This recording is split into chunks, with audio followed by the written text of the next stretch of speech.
وَمَثَلُ الَّذِينَ كَفَرُوا كَمَثَلِ الَّذِي يَنْعِقُ بِمَا لَا يَسْمَعُ إِلَّا دُعَاءً وَنِدَاءً صُمٌّ بُكْمٌ عُمْيٌ فَهُمْ لَا يَعْقِلُونَ۔ جو لوگ کافر ہیں ان کی مثال اس شخص کی سی ہے جو کسی ایسی چیز کو آواز دے جو پکار اور آواز کے سوا کچھ سن نہ سکے۔ یہ بہرے ہیں، گونگے ہیں، اندھے ہیں کہ کچھ سمجھ ہی نہیں سکتے۔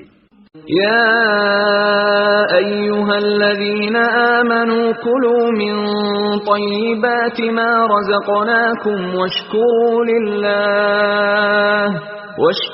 للہ ان کنتم ایاہ تعبدون۔ اے اہل ایمان، جو پاکیزہ چیزیں ہم نے تم کو عطا فرمائی ہیں ان کو کھاؤ، اور اگر خدا ہی کے بندے ہو تو اس کی نعمتوں کا شکر بھی ادا کرو۔ انما حرم علیکم المیتۃ والدم ولحم الخنزیر وما اہل به لغیر اللہ فمن اضطر غیر باغ ولا عاد فلا اثم علیہ ان اللہ غفور رحیم۔ اس نے تم پر مرا ہوا جانور اور لہو اور سور کا گوشت اور جس چیز پر خدا کے سوا کسی اور کا نام پکارا جائے حرام کر دیا ہے۔ ہاں، جو ناچار ہو جائے بشرطے کہ خدا کی نافرمانی نہ کرے اور حد ضرورت سے باہر نہ نکل جائے، اس پر کچھ گناہ نہیں۔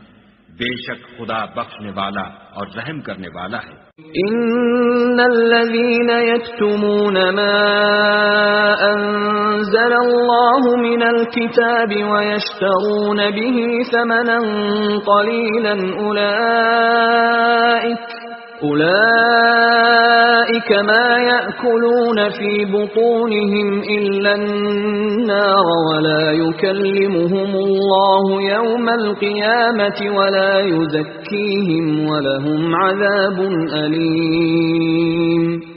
جو لوگ خدا کی کتاب سے ان آیتوں اور ہدایتوں کو جو اس نے نازل فرمائی ہیں چھپاتے اور ان کے بدلے تھوڑی سی قیمت یعنی دنیاوی منفعت حاصل کرتے ہیں، وہ اپنے پیٹوں میں محض آگ بھرتے ہیں۔ ایسے لوگوں سے خدا قیامت کے دن نہ کلام کرے گا اور نہ ان کو گناہوں سے پاک کرے گا، اور ان کے لیے دکھ دینے والا عذاب ہے۔